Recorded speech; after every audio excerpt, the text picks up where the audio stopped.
What does it really take to change the world? Well, for Jane Goodall, it wasn't some grand, complicated plan. It was quiet patience and a pretty radical idea that the line we've drawn between humans and animals, maybe it's not as clear as we thought. So today, we're going to talk about the life of a scientist who became this global symbol of hope, and how her legacy, really, it challenges every single one of us.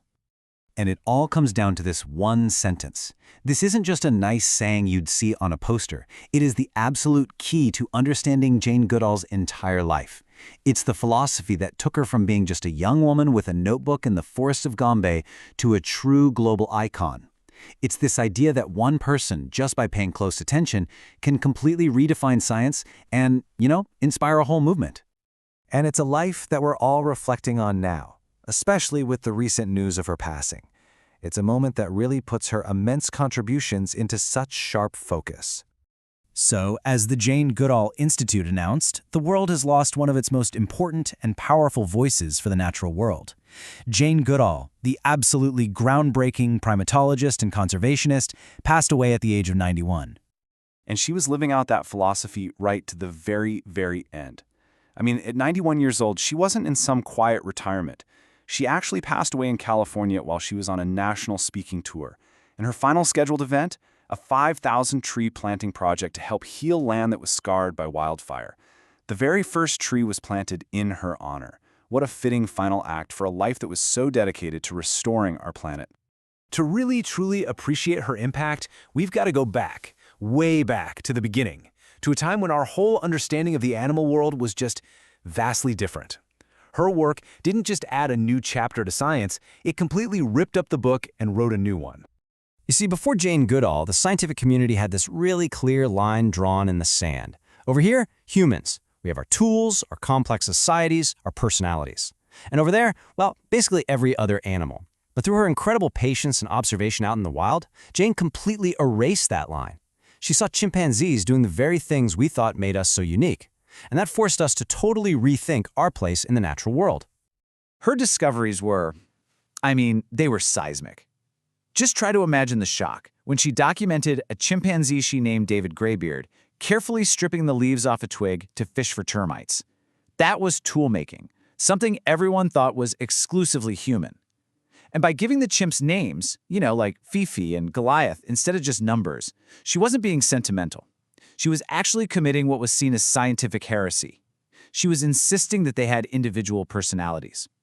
This wasn't just observation, it was a total redefinition of what it means to be a conscious being on this planet. But her work didn't just stay in the forests of Gombe. As she learned more and more about the threats that were facing the animals she loved, her whole mission evolved from just pure scientific research to one of global advocacy.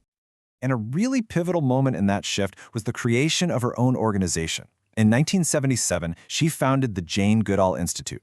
She wanted to make sure that her work, all the research, the education, the advocacy, would not only continue, but that it would grow into a global movement, empowering people everywhere to protect the natural world.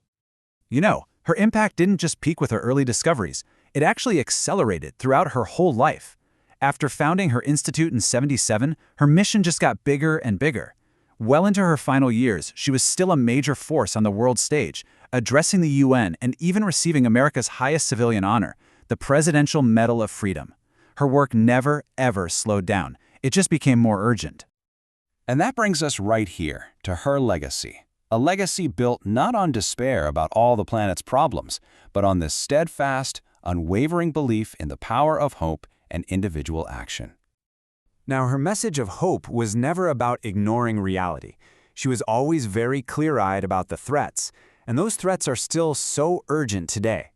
Chimpanzees are still an endangered species, facing massive habitat loss, poaching, and disease. This is the critical work that her legacy is now asking us to continue. And for all this tireless advocacy, the world really took notice.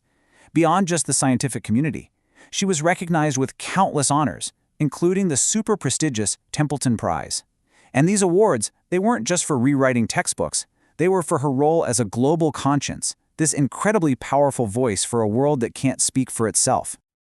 When you boil it all down, her entire life's work comes back to this one powerful idea.